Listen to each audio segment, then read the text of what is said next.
今天我们将采用一个古老、充满争议的投资策略——马丁格尔策略来做回测计算。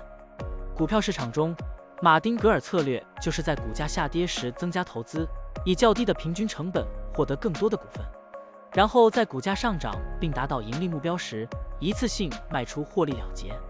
如此周而复始，持续跟踪股价操作。现在，我们就设定一些参数，让 Stocktiny AI 帮我们生成程序，对长江电力600900 CS 进行回测计算。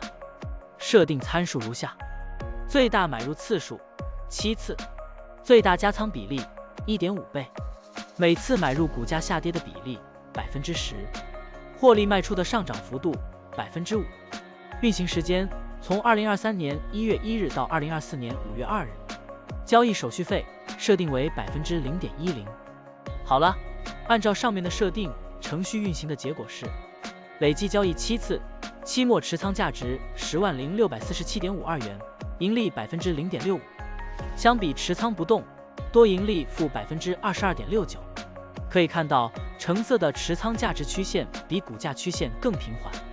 我们换一组参数，再尝试一下。最大买入次数5次，最大加仓比例 1.5 倍，每次买入股价下跌的比例 8%， 获利卖出的上涨幅度 3%。这样就可以得到新的回测结果。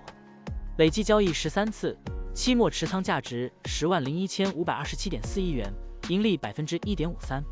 相比持仓不动，多盈利负 21.81%。股票的波动特性不一样，盈利效果就不同。参数设定不同，盈利效果也会不同。怎样找到最优的组合呢？